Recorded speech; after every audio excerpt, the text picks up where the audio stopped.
एक ऐसा शासक का पतन कैसे हुआ जो कभी अटूट और भयंकर लगता था। चलिए जानते हैं युद्ध, विरोध और अंतरराष्ट्रीय के दबाव के बीच में साइरिया का शासक कैसे गिरा। इस वीडियो में हम साइरिया के एक डिक्टेटर का कहानी एक्सप्लोर करेंगे जो कभी दुनिया के सबसे डरावने सरकार में से एक माना जाता था और कैसे वो अपनी गलतियों और समय के लहरों के आगे गिर गया।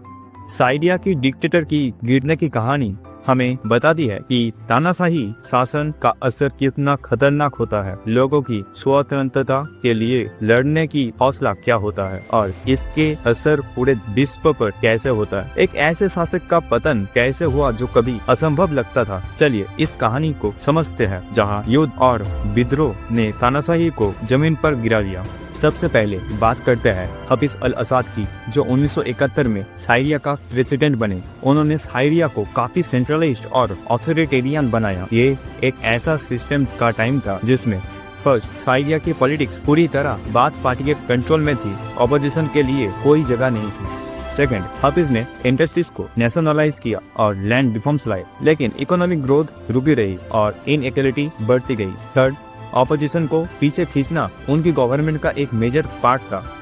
1982 में हामा मैसेक्री हुआ।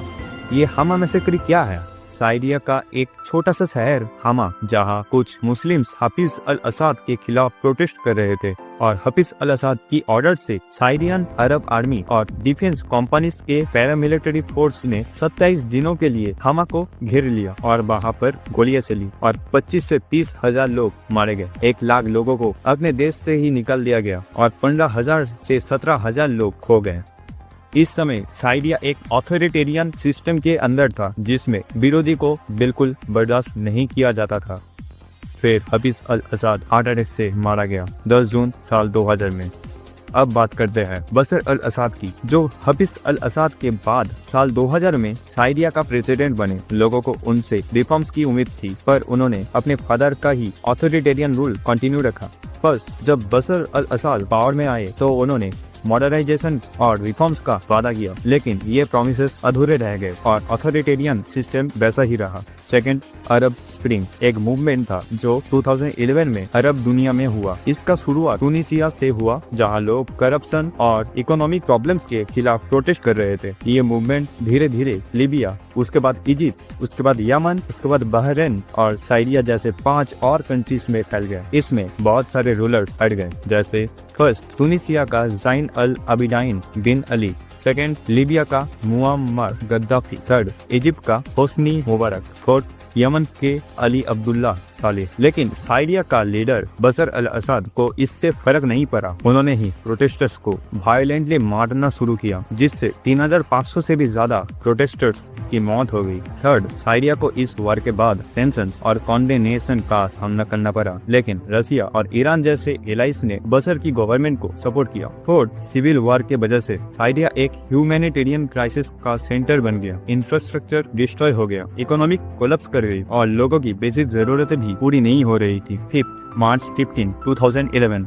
साइरिया का एक छोटा सा शहर दारा में एक छोटी प्रोटेस्ट हुई जब कुछ स्कूल बच्चों को अरेस्ट किया गया और टॉर्चर किया गया। इसने एक बड़े अपराइजिंग को जन्म दिया और एक सिविल वॉर शुरू हुई जो लाखों जिंदगी को निगल गई और लाखों लोग अपने घर छोड़ने पर मजबूर हुए। लेकिन असाद सिर्फ अपने दम पर नहीं, रसिया के फाइटर जेट्स और ईरान के हिजबुल्लाह ने भी असद को सपोर्ट किया था, पर इस बार वो मदद गायब थी। रसिया और ईरान अपने मसलों में उलझे रहे और असाद अकेला पड़ गया। बिल्कुल इसी समय पे HTS हयात तहरीर अल शाम नाम की रेबेल ग्रुप उसको बोलते हैं जो ग्रुप करेंट गवर्नमेंट को हटा के पॉलिटिकल कंट्रोल लेने का काम करती है। तो ये HTS रेबेल ग्रुप ने पिछले हफ्ते एलिप्पो के बाद हमा और होम्स को अपने कब्जे में ले लिया। फिर वो पहुंच गए दमास्कस में। ये दमास्कस ही साइरिया का कैपिटल है और यही ताकत थी बशर अल असाद की। सिर्फ घंटों में एक 50 साल पुरानी असद फैमिली का राज धड़ से गिर गया। ये जो भी घटा है ये सिर्फ साइरिया पे नहीं, पूरे देश पर असर किया है। ईरान का इन्फ्लुएंस कमजोर पड़ गया और हिजबुल्लाह